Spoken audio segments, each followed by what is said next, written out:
अपुन ने सोचा जैसे तुमने धाकड़े एंट्री मारा ना तो कौन ससुरा जो अपुन से पंगा लेना चाहता है। क्यों आफ्ताब भाई डर गए क्या? अरे नहीं यार, डर को अपन बहुत पीछे छोड़ा है और अब तो या इस दुनिया में मिलूंगा या फिर उस दुनिया में। और बम्बई में ऐसा कोई शाना पैदा नहीं हुआ है जो मेरे मरने से पहले मेरे मरने का वक्त फिक्स कर दे। तुम बोलो, तुम यहाँ क्या कर रहे थे? आफ्ताब भाई मैं तो तुम्ही को ढूंढ रहा हूँ, तुम कहाँ थे? हाँ अपुन बस ऐसे ही काम में बिजी था, तुमको मेरे से क्या काम था? और मियाँ वीरू, तुमको मैंने कितनी बार समझाया कि तुम्हारा इस तरह खुलेआम घूमना फिरना खतरे से खाली नहीं, तुम समझते नहीं हो यार कोई बात को। कमाल कर रहे हो आफ्ताब भाई, राणा तो मर चुका है, अब मेरे पीछे कौन आएगा? मैं तो तुम्हें इसलिए ढूंढ रहा हूँ ताकि मैं अपनी दीदी से मिल सकूं। दीदी से मिला दो आफ्ताब भाई, दीदी से मिला दो। क्या कर रहे हो तुम? ये बात तुम तय नहीं कर सकते, जब वक्त होगा तब मिल लेना। कमाल करते हो आफ्ताब भाई, दीदी बॉम्बे में है, जेल में है, और उनको तो ये भी नहीं मालूम कि मैं तुम्हारे साथ रह रहा हूँ।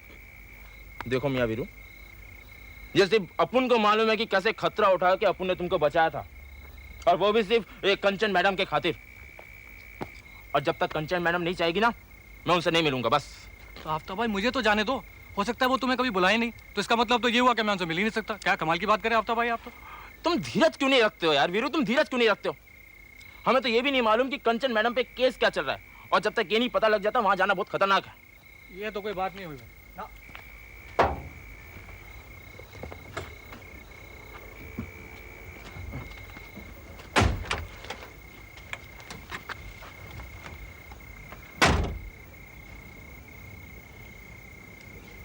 यही तो बात है वीरू मियाँ, यही तो बात है। तुम बात समझने की कोशिश नहीं करते हो और खामाखा मेरा वक्त बर्बाद करते हो। नींद आ रही है, घर में चल के सोना, गाड़ी चलाओ। मुझे तो कुछ समझ में नहीं आता आफ्ताब। तुम्हें कुछ समझने की जरूरत नहीं है, मैं उन्हें सोचने के लिए, तुम्हारी दीदी है ना सोचने की।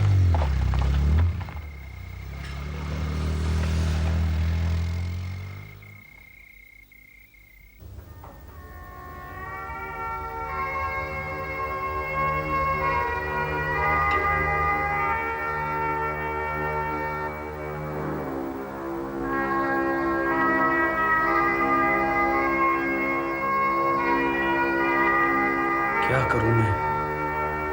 सारी बातें ऐसे मुकाम पर पहुंच गई हैं कि अगर मैं देवयानी की साइड लूं तो तारा के खिलाफ जाना पड़ता है, और तारा की साइड लूं तो देवयानी के खिलाफ, जबकि मैं दोनों को अच्छी तरह से समझता हूं। मुझे मालूम है कि इस समय मैं दोनों को एक साथ भी नहीं ले जा सकता, क्योंकि और गड़बड़ हो जाएगी। देवयानी कुछ समझने के लिए तैयार ही नहीं। बेचारी तारा, उसके पास कहने के लिए रह ही क्या गया है? भगवान ने भी तो उसके आसपास इस तरह जाल फैलाए हुए हैं कि वो मुश्किल से एक जाल में से निकल पाती है कि दूसरे जाल में फंस जाती है। मैं या उसका कोई और दोस्त जो चाहे कुछ भी कर ले, लेकिन उस बेचारी को अपनी तकदीर से नहीं बचा सकता। कल सुबह मुझे तारा से मिलने जाना है और मुझे समझ नहीं आ रहा है कि मैं उससे क्या कहूं। पिछली बार देवयानी के साथ उसे जेल में मिलने गया था, और क्या सोच रही होगी तारा? दरअसल मुझे इतना सोचना ही नहीं चाहिए। तारा मुझे बहुत अच्छी तरह से जानती है। कल सुबह उससे मिलने जाऊंगा, वो मेरे बिना कहे सब समझ जाएगी।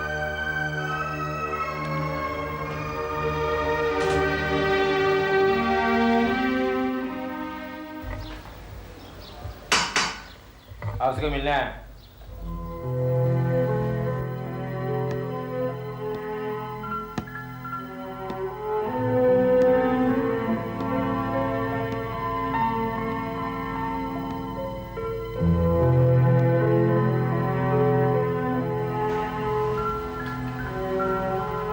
तारा,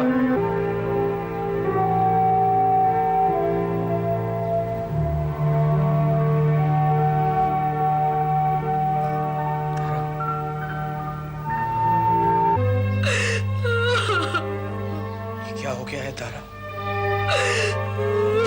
समझ में नहीं आता किसने इतनी बेरहमी से को मारा होगा। तुम मरी।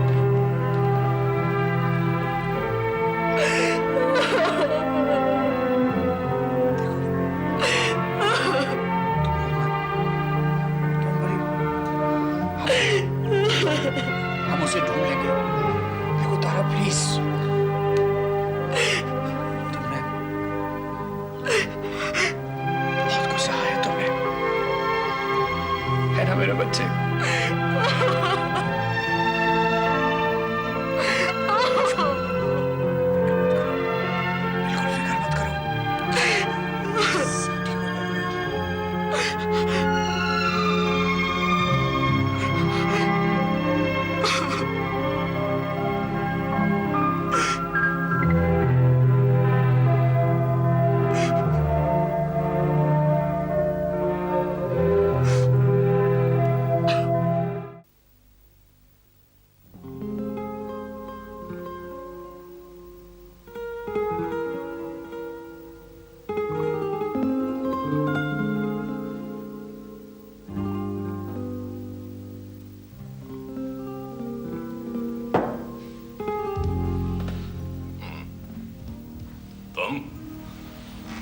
तुम यहाँ क्या कर रहे हो?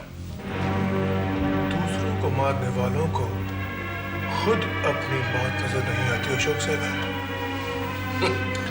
ज्यादा पी ली है क्या? अरे सीधा कह दो, लाइन पे आ गए हो। शराफत की जिंदगी जीना इतना आसान नहीं है मिस्टर बॉबी। हजारों याशियों की कुर्बानी देनी पड़ती है, जानते हो? याशियों को कुर्बान करना कोई मुश्किल काम नहीं है, लेकिन तुम्हें तो वो मौका भी नहीं मिलेगा। वक्त कहाँ है तुम्हारे पास? क्या बहकी बातें कर रहे हो? अरे वक्त तो तुम्हारे पास नहीं है, क्योंकि दीपक सेठ की आत्मा तुम्हारे पीछे पड़ी हुई है। उसके खून के इल्जाम में तुम जेल जाओगे, इसलिए डर रहे हो। अरे कह दो यार, मेरी शरण में आए हो, you want protection, I will help you. ये तुम अपने आप को सलाह दे रहे हो या मुझे? हम दोनों जानते हैं कि ये खून किसने किया है। किसने किया? तुमने। मैंने?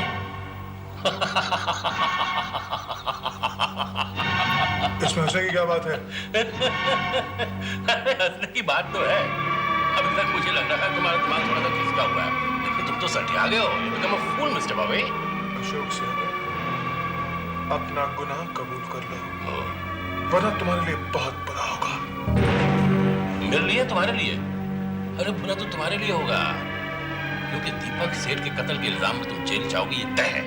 जेल मैं नहीं, जेल तुम जाओगे। I see. सबूत है?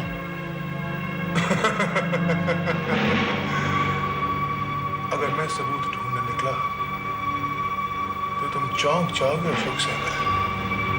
तो जाओ ढूंढो, चौंकाओ मुझे, जाओ। देर किस बात की है? मैं एक बार फिर कहता हूं, अपना गुनाह कबूल कर लो। ओहो बॉबी, जाओ सबूत ढूंढो, जाओ। अशोक सहगल, मैं तुम्हें बर्बाद कर दूंगा। All the best. I'll wait for that day.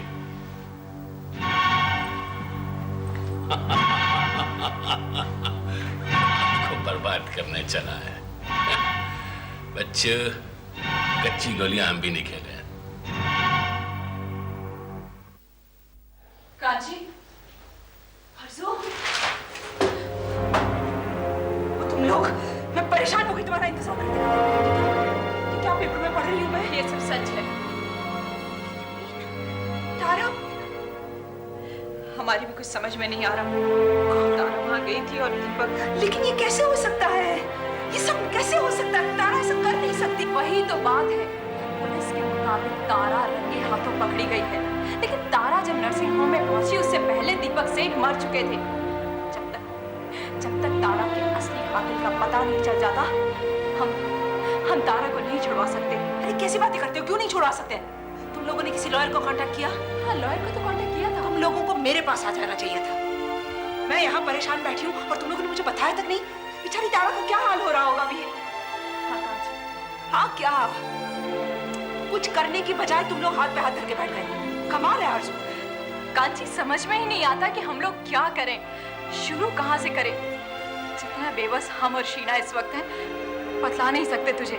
तुम्हें बेबस होने की क्या जरूरत है? तुम्हें बस मेरे पास आ जाना चाहिए था, मैं तुम्हें बताती क्या करना है। अब तक आधा काम भी हो चुका होता। तुम यहाँ सलाखों के पीछे रहकर क्या कर लेती? काफी कुछ। दीपक के असली कातिलों का पता करना मेरे लिए मुश्किल नहीं है। तुम्हारा मतलब है तुम उसी दुनिया में वापस जाना चाहती हो? आरज़ू, कैसे समझाऊं तुम्हें मैं कोई भी गलत काम नहीं करूंगी, ओके?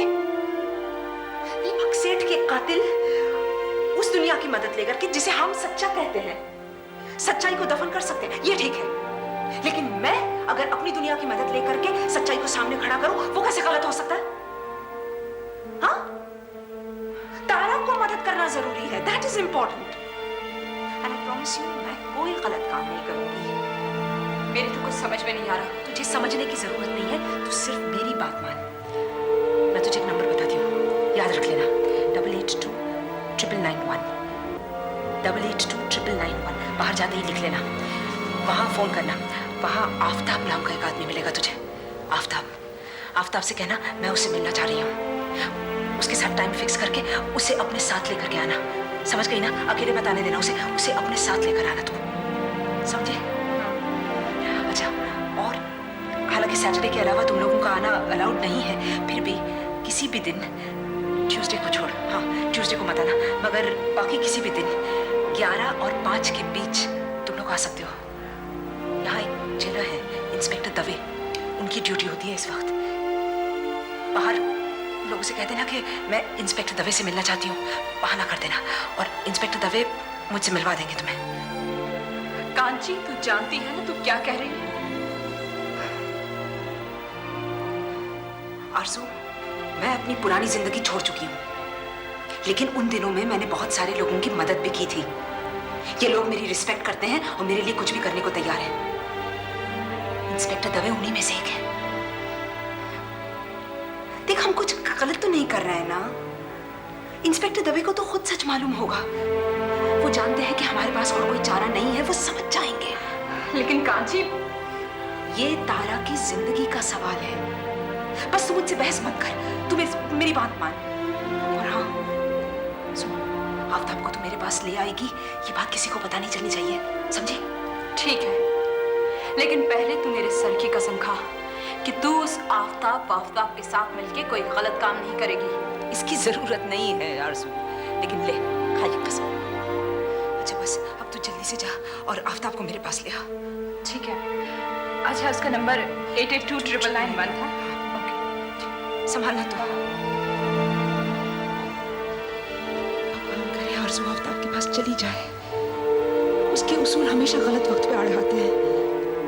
आफ्ताब को छोड़ तारा को बचाने का हमारे पास कोई और चारा भी तो नहीं।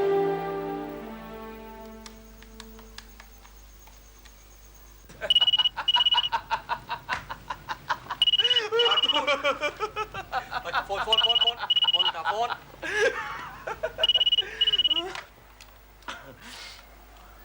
हेलो, आफ्ताब जी हैं? जी, आप कौन बोल रही हैं? मैं कंचन सोनी की दोस्त आरज़ू बोल रही हूँ। एक मैसेज है उनके लिए। जी कहिए। आप आफ्ताब जी ही बोल रहे हैं? जी हाँ, मैं आफ्ताब बोल रहा हूँ। कंचन सोनी ने कहा है कि अगर आप चाहें तो उससे मिल सकते हैं मेरे साथ चल के। कब? कल 11 बजे। लेकिन कहाँ? सेंट्रल जेल के बाहर। बेहतर है, मैं ठीक समय पर पहुंच जाऊंगा। Thank you. खुदा हाफिज़।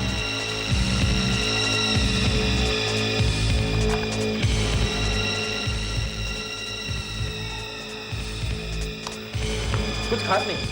खास नहीं, ठीक है। अच्छा, बेस्ट पार्ट तो ये है, कल जो न्यूज आई है, वो पेपर, आज का पेपर देखा, सेम न्यूज। मेरे को बताना ठीक नहीं होगा। वो साथ चलने के लिए जिद करेगा।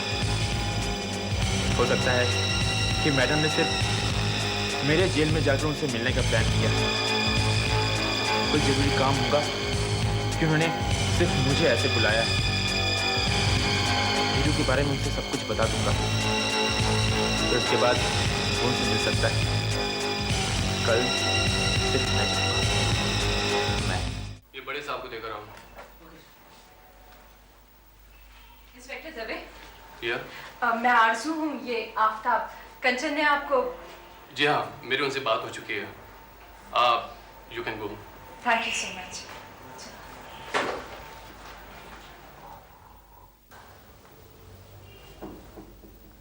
आओ आओ आओ आफ्ताब, अस्सलाम वालेकुम मैडम। वालेकुम सलाम, कैसे हो?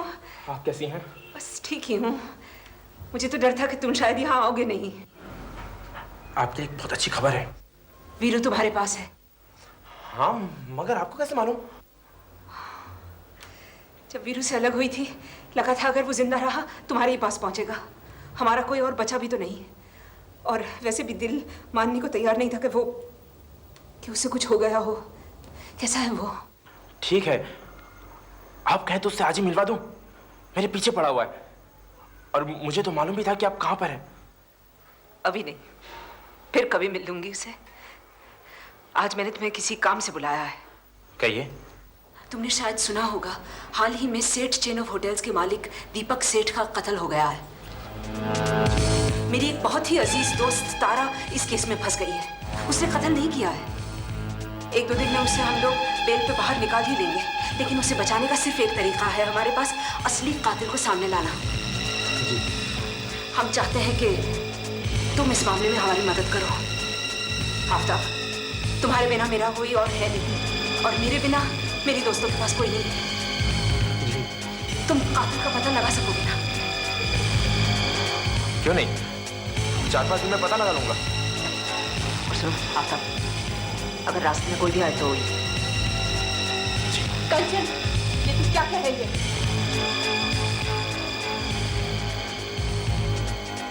क्या हुआ आरज़ू? क्या हुआ? तू पूछ रही है कि क्या हुआ?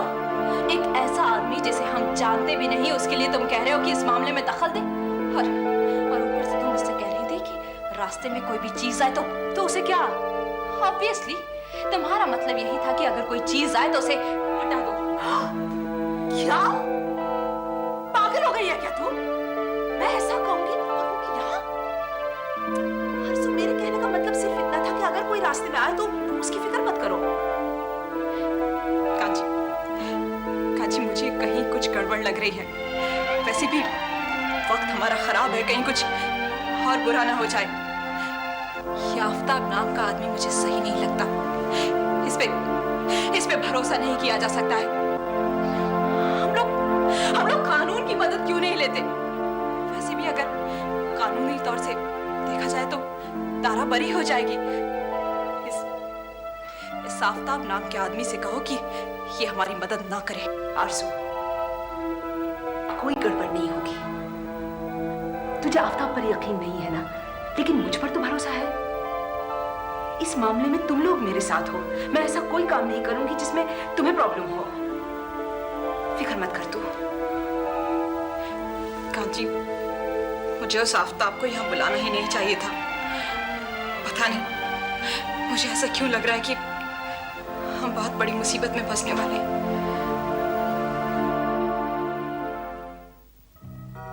क्या मुर्गी है, मजा आ गया। क्या बात है आफ्ताब भाई? प्रॉब्लम क्या है? मन ही मन में बहुत खुश हो रहे हो? बात ही कुछ ऐसा है, तुम सुनेगा तो मुझसे ज्यादा खुश हो जाएगा। अच्छा, ऐसी क्या बात है? ये चीज मिलने रही है। साफ बोलो आफ्ताब भाई, साफ। तेरी दीदी तुझसे मिलना चाहती है। क्या? मेरी दीदी मुझसे? आफ्ताब भाई, सच बोल रहे हो तुम? अपन गया था जेल में उनसे मिलने को। नहीं आफ्ताब भाई, तुम झूठ बोल रहे हो। कमाल है यार, अपन क्या झूठ बोलेगा? वरना तुम उन्हें अकेले मिलने जाते ही नहीं आफ्ताब भाई, क्योंकि तुम तो जानते हो कि मैं खुद दीदी से मिलने के लिए कितना बेचैन हूँ। अपन तो ये पता लगाने गया था कि तुम्हारी दीदी भी वाकई तुमसे मिलने को बेचैन है कि नहीं। फिर झूठ आफ्ताब भाई, फिर झूठ। अरे झूठ समझता है तो समझो, तुम्हारा तो दिमाग ही फिरेल है। वैसे अगर तुमको वाकई अपनी दीदी से मिलना है तो कल 12 बजे जेल के बाहर पहुंच जाना। उनको कुछ खास काम भी है तुम्हारे साथ। देखो आफ्ताब भाई, मुझसे मजाक मत करना आफ्ताब भाई। अरे मान भी जाना मेरे बाप, खुदा कसम सच कह रहा हूं।